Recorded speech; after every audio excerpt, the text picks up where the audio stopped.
తాకట్టులో ఉన్న బంగారాన్ని విడిపించి ఆ రోజు ఆన్లైన్ రేటుకే మేము కొంటాం. Sharma gold company. 2025వ సంవత్సరం మకర రాశి వారికి ఏ విధంగా ఉండబోతుంది? మకర రాశి వారికి ఎలాంటి అనుకూలాలు, ఎలాంటి ప్రతికూలాలు జరగబోతున్నాయి అనేది గురుగారిని అడిగి తెలుసుకుందాం. గురుగారు నమస్తే. జై వీరబ్రహ్మ జై. నమస్కారం తల్లి. గురుగారు, మరి మకర రాశి వారికి కొత్త సంవత్సరం అనేది ఏమేమి తీసుకురాబోతుందంటారు జీవితంలోకి? శివాయ బ్రహ్మణే నమ. వీరబ్రహ్మేంద్ర స్వామినే నమో నమ. జై వీరబ్రహ్మ జై. గోవిందమాంబ జై. వచ్చిన ఫలితం 5.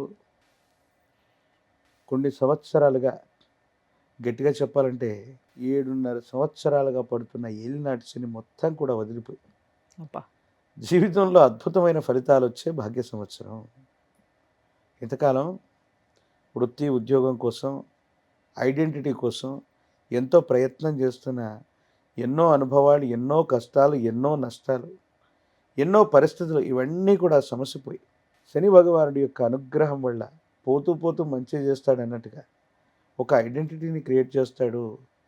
మకర రాశి జాతకులకి గుర్తింపు లభిస్తుంది. కుటుంబపరమైన వ్యవస్థ, భార్యాభర్తల యొక్క బంధం, తల్లిదండ్రులు, వారసత్వ సంబంధమైన విషయాలు అనుకూలంగా ఉన్నాయి. మీకేవైనా పెద్దల నుండి రావాల్సిన వారసత్వ సంబంధమైన సంపద ఉంటే అది భాగపరిష్కారం అవుతుంది. వారసత్వ సంబంధమైన విషయాల్లో ఏర్పడుతున్న ఇబ్బందులు తొలగిపోతాయి. మీరు ఒక ఉద్యోగం కోసము, వృత్తి కోసం, వ్యాపారం కోసం ఎంతో కాలంగా సంవత్సరాల తరబడి మీరు ఖాళీగా ఉంటే మాత్రం ఖచ్చితంగా మీకు అనుకూలవంతమైనటువంటి ఫలితాన్ని మీరు పొందబోతున్నారు. నిజంగా 7.5 సంవత్సరాల తర్వాత చాలా ఆనందించదగినటువంటి సందర్భాలు వచ్చేటువంటి భాగ్య సంవత్సరంగా ఈ 2025ని మనం అభివర్ణన చేయొచ్చు. అద్భుతం. పాపం ఎవరికైనా ఈ ఏలినాటి శని కంప్లీట్ అయ్యి మంచి రోజుల్లోకి వెళ్తున్నారంటే వినే వాళ్ళకు కూడా చాలా సంతోషంగా ఉంటుంది. మరి పిల్లలు చాలా కష్టపడి చదువుంటారు 7 సంవత్సరాల్లో ఎప్పుడైనా, మరి ఇప్పుడు ఎట్లుండబోతుంది అంటారు వాళ్ళకి? విద్యార్థులకి ఏకాగ్రత లోపం, ఆరోగ్యపరమైన సమస్యల వల్ల మీరు గతంలో మంచి ఫలితాలు పొందకపోయినా ఒక్కోసారి అంటుంటారు అదృష్టం తలుపు తట్టింది. నార్మల్గా మనం ఆ పరీక్షకు అటెండ్ అయ్యి వస్తే ర్యాంక్ వచ్చింది, ఆకస్మికంగా అదృష్టం పట్టింది అన్నట్టుగా విద్యార్థుల యొక్క జీవితంలో కూడా పోటీ పరీక్షల్లో మీరు ఊహించని ఆకస్మికమైన అనుకూలతను మీరు పొందే అవకాశం ఉంది. గోచారవశాత్తు ఉన్నటువంటి పరిస్థితులు అవ్వచ్చు, శని భగవానుడి యొక్క తీక్షణమైనటువంటి పరిస్థితి వెళ్ళవచ్చు. మంచి మార్కులతో పాస్ అవుతారు. విదేశీ సంబంధమైనటువంటి విద్యలు, దూర ప్రాంత ప్రయాణాలు ఇవన్నీ కూడా అనుకూలిస్తాయి. సానుకూలవంతమైనటువంటి స్థితిగతుల్లో జీవితం ఉండబోతుంది. మరికొంత ఓర్పు పట్టుదలతో మీరు ప్రయత్నం చేస్తే ఎవరికి అసాధ్యం అనుకున్నటువంటి విషయాలను కూడా మీరు సాధ్యం చేసే పరిస్థితులు ఉన్నాయి. చాలా గొప్ప పరిస్థితుల్ని విద్యార్థుల విషయంలో అవ్వచ్చు, నిరుద్యోగుల విషయంలో కూడా మనం చూడవచ్చు. ఉద్యోగుల విషయంలో కూడా ప్రైవేట్ ఇంకా గవర్నమెంట్ ఉద్యోగుల సపరేట్గా ఉంటారు. సో వీళ్ళకి ఏ విధంగా ఉంటాయి మరి పరిస్థితులు? కాంట్రాక్ట్, అవుట్ సోర్సింగ్, ప్రైవేట్ సంస్థలో పనిచేస్తున్నటువంటి ఉద్యోగులకు కొత్త ఉద్యోగంలోకి వెళతారు, లేదా ఉన్నటువంటి చోటు నుండి వేరొక చోటుకి బదిలీ మీద పెడతారు. ఉద్యోగంలో ఉన్నతమైనటువంటి స్థితి, ప్రమోషన్స్ లభిస్తాయి. ప్రభుత్వ సంబంధమైనటువంటి వృత్తి ఉద్యోగంలో ఉన్నటువంటి వాళ్ళకి ఇంక్రిమెంట్లు పెరగటం, ఆదాయ మార్గాలు పెరుగుతూ ఉండటం, వాళ్ళు చేస్తున్నటువంటి ఉద్యోగంలో మంచి గుర్తింపు రావటం అనుకూలవంతమైనటువంటి పరిస్థితులకు కారణమవుతుంది. తండ్రి సమానమైనటువంటి వ్యక్తి అవ్వచ్చు, కుటుంబానికి యజమాని స్థాయిలో ఉన్నటువంటి వ్యక్తి అవ్వచ్చు, వాళ్ళు చేస్తున్న ఉద్యోగం, వ్యాపారం వల్ల లేదా వాళ్ళ రిటైర్మెంట్ వల్ల మరింత మీకు కలిసి వస్తుంది. స్థిరచరాస్తులు కలిసి వస్తాయి. ఆర్థికపరమైన అంశాల్లో ఏ ఒక్క వ్యక్తికి రుణగ్రస్తుడిగా ఉండకూడని జీవన విధానం ఉండాలన్నటువంటి మీకు అనుకూలవంతమవుతుంటుంది.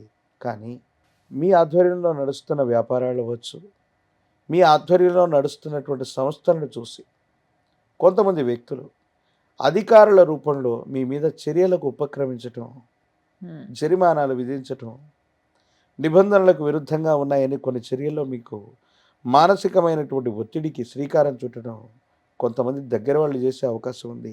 ఈ విషయాల పట్ల జాగ్రత్త. వీలైనంత వరకు ఏలినాటి శని సందర్భంలో మన ప్రమేయం లేకపోయినా, మనం ఏమీ చేయకపోయినా అధికారుల భయం ఒకటి జరిగి ఉంటుంది. చట్టపరమైన అంశాలు, న్యాయపరమైనటువంటి సమస్యలు, స్థిరచరాస్తులు, కోర్టు వ్యవహారాలు ఇవన్నీ కూడా మనం చూసి ఉంటాం. మరొక్కసారి మకర రాశి జాతకులకు నేను చెప్తున్న అంశం ఏంటంటే, ఏ కారణంగా కూడా గొడవలు, సమస్యలు, తగాదాలు, మధ్యవర్తిత్వ పంచాయతీల విషయంలో ఈ 2025లో పొరపాటును కూడా తల దూర్చవద్దు. శని భగవానుడు మంచిగా మనకు అన్నీ ఇస్తున్నటువంటి సందర్భంలో మనంతట మనం మళ్ళీ కొత్త సమస్యని సృష్టించుకునేటువంటి క్రమంలో ఉండేటువంటి పరిస్థితి ఉంటుంది. కాబట్టి ఎటువంటి పరిస్థితుల్లో కూడా గొడవలు, సమస్యలు, తగాదాలు, కోర్టు వ్యవహారాల జోలికి వెళ్ళొద్దు. మీకు అంతా బాగుంది, యుగదాయకమైనటువంటి ఫలితం వస్తుంది. కానీ ఆరోగ్యపరమైన అంశాల్లో ఎంతో కాలంగా సమస్య లేదనుకుంటున్న ఒక చిన్న సమస్య అది దీర్ఘకాలిక సమస్యగా మారటము, మిమ్మల్ని ఇబ్బందికి గురి చేయటము, చాలా రకాలైనటువంటి స్థితిగతుల్లో ఇబ్బంది పెట్టేటువంటి అవకాశం ఉంటుంది.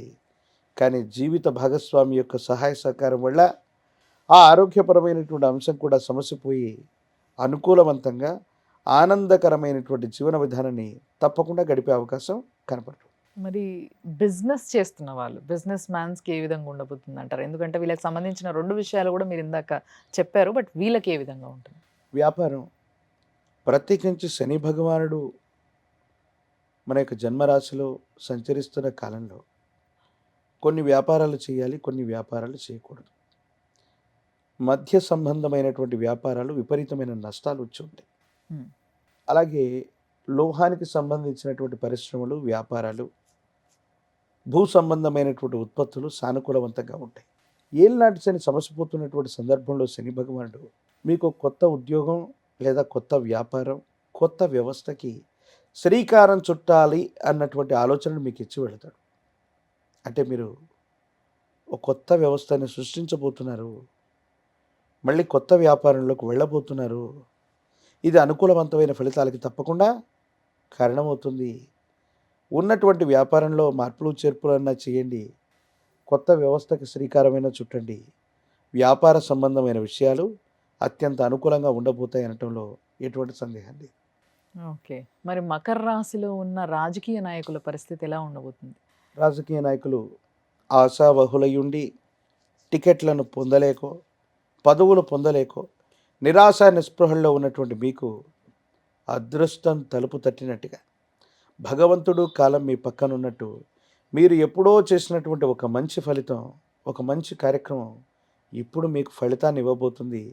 దైనందిన జీవితంలో తప్పనిసరిగా మీకు అనుకూలవంతమైనటువంటి స్థితిగతులు రాబోతున్నాయి అనటంలో ఎటువంటి సందేహం కూడా లేదు. సో ఈ మకర రాశిలో ఉన్న వారందరికీ కూడా ఇంకాస్త అనుకూలంగా, ఇంకాస్త వాళ్ళు అనుకున్నది అనుకున్న సమయానికి జరిగేలా ఎలాంటి పరిహారం చేసుకుంటే బాగుంటుందంటారు? దేవతాగణాల్లో విశేషవంతమైనటువంటి దేవగణం హనుమ ఆంజనేయ స్వామి.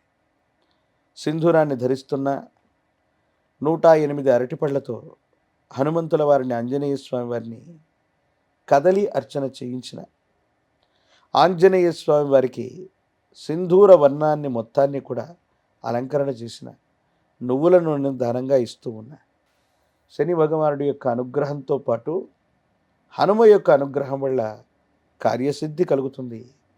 ఆరోగ్యం, ఆర్థికపరమైన అంశాలు, అధికార భయాలు తొలగిపోతాయి. మీ జీవితం సాఫీగా ముందుకు వెళుతుంది. అదృష్టం పట్టబోతుందన్న విషయానికి హనుమను పూజించటమే కారణంగా మనం చెప్పచ్చు. అద్భుతంగా చెప్పారు గురువుగారు, ధన్యవాదాలు. జై వీరబ్రహ్మ, జై గోవిందమాంబ జై.